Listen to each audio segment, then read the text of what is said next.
For months, I've been using a Health App's body scan tool to estimate body fat percentage. It never worked for me. Every single time I got an error message saying the scan failed to process. I tried different lighting, different outfits, different rooms. I deleted and reinstalled the app, tried on only Wi-Fi, tried on only LTE. Nothing worked. Eventually, I mentioned it to my husband while attempting yet another failed scan. He watched me for a few seconds and then said, "You're doing it wrong." Which was annoying because obviously I was not doing it wrong. I was listening to the very clear instructions. Except I was wrong. The app tells you to turn around during the scan. There's a countdown timer while you do it. In my head, I interpret that as turn around once so you're facing the opposite direction. Apparently, it meant to do a full 360-degree spin. For months, I'd been turning only 180 degrees and wondering why the feature didn't work for me. The embarrassing part is that once he pointed it out, the instructions suddenly seemed obvious. Of course that's what they meant. Now, looking more closely, I even noticed an arrow indicating a full revolution. I share this embarrassing story because it's a good example of the curse of expertise. When you already know something, it becomes incredibly difficult to imagine what it feels like to not know it. The people who built the app probably thought the instructions were clear. And now that I understand them, they are. But they were designing from the perspective of someone who already knew how the scan worked, and probably the 95% or so of their customers that actually did understand it. That happens constantly in products, leadership, and communication. You explain something what feels like a straightforward way, and the other person interprets it completely differently because they're bringing in a different set of assumptions into the conversation. Even turn around can mean two different things depending on how your brain processes it.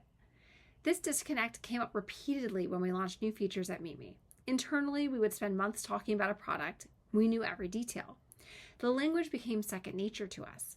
Then we launched it and run surveys asking users whether they had heard of the feature, and a shocking number had no idea it even existed. Not because they were unintelligent, not because the messaging never appeared, but because we are communicating from within our own understanding rather than theirs. The deeper your expertise, the easier it is to forget what it's like to be new.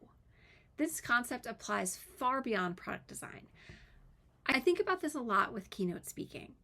One of the things I care about most when telling stories from my startup journey is making sure they work even for people with no tech background. I never want someone listening to feel like they need to understand mobile apps, venture capital, or social networking metrics to connect emotionally with the story. The feelings matter more than the industry. Most people will never build a social app, just like most people will never become professional athletes or jump out of an airplane. They still understand pressure, uncertainty, ambition, fear, rejection, and resilience, and their stories still resonate. That's the part people connect to. The challenge with communication is that we often focus on what we're trying to say rather than how others will hear it. So how do you overcome the curse of expertise? You involve other people earlier. You ask questions. You stop assuming silence means clarity. One of the most valuable things you can do in a meeting is ask the question you think you should already know the answer to. Chances are, you're not the only person confused. I recently saw a note from Katie Barnes sharing that 40% of startup problems would disappear if someone simply asked, "What are we actually doing?" What and why questions matter because people often move forward based on assumptions no one ever verbalized. The only way to discover communication gaps is to interact with real people. You have to watch how they use the product, hear how they interpret the presentation, see where they got confused. Listen to the questions they ask. That's how you find the disconnect between what you meant and what others actually understood. Clarity is not proven by how clear something feels to you. It's proven by whether the other people understand it the way you intended. And apparently sometimes that means realizing you were supposed to spin all the way around.